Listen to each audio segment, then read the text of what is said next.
Hi guys, so ako ngayon ay magluluto ng Korean seafood stew. So ang gagawin ko, pakukuloan ko muna itong aking tubig habang nagchachop ako ng aking mga veggies. Okay. So ayan guys, ready na ang ating mga ingredients. So meron akong crab. Yun yung main natin. Tentacles ng tawag dito. Squid tentacles. Meron akong green onions, fresh from my garden. Meron pa eh. Meron akong onion, zucchini, radish, tsaka yung garlic. Didikdikin ko yan mamaya ng pinong-pino. Ilalagay ko yan after. Okay.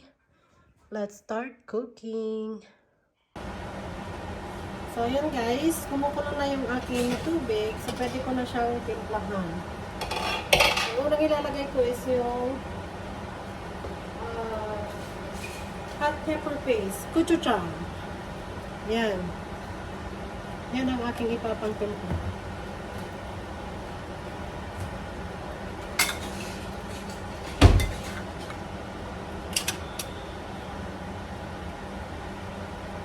Depende sa kung gaano kaanghang ang gusto nyo.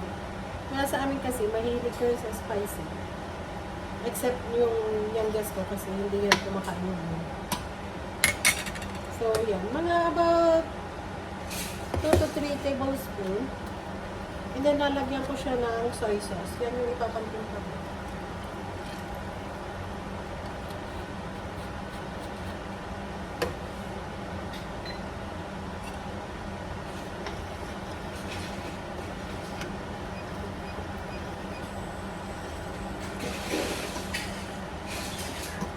Medyo malamig-lamig ngayon, so masarap ang spicy stew.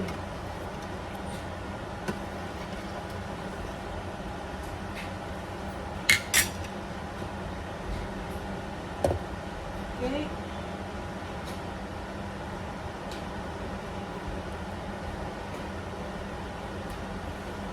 Then, isusunod kayo ng chinap ko na radish. Lulutuin muna natin yung gulay kasi yung mga seafood mamaya, madali lang maluto kasi yun.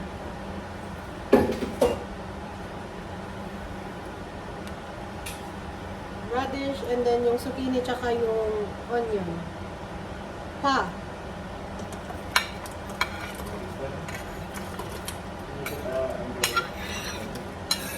There you go. And then lutuin muna natin ito.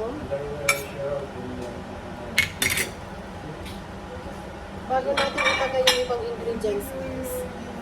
Madali lang gawin ito, pero masarap siya. I like this one. Okay. Pag winter time, yun talaga niluluto ko talaga.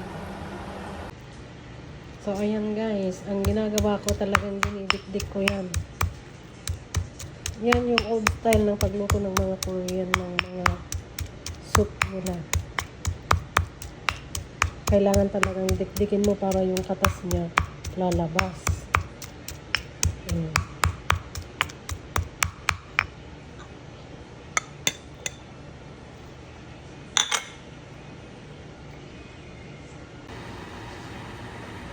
So, ayan guys. Pwede na natin ilagay yung ating crab.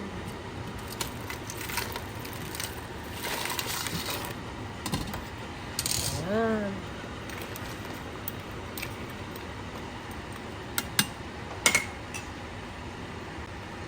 Then, ilalagay ko na rin yung ating tentacles. Squid tentacles. Nakat na yan guys.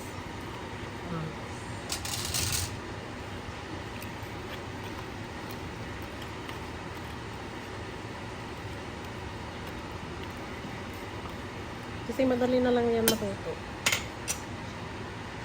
Yan yung aking dinikdik na bawang.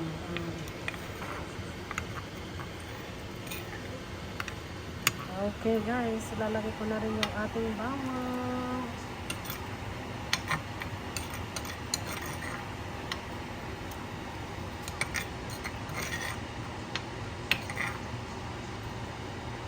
Yung pagluto ng mga Korean sa stew nila guys, maraming bawang. Pero masarap siya. Oh, di ba?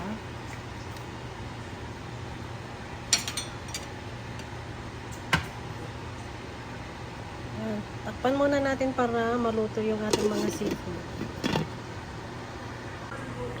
Ayan guys, malapit ng maluto ang aking seafood stew.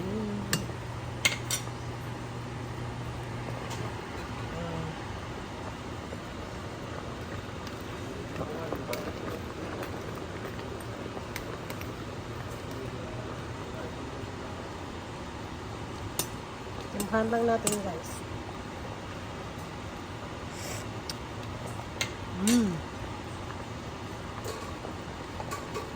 Ayan, ilalagay ko na yung green onions at pwede na kumain.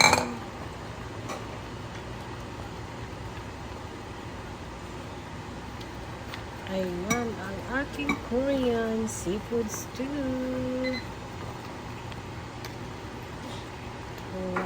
Let's eat.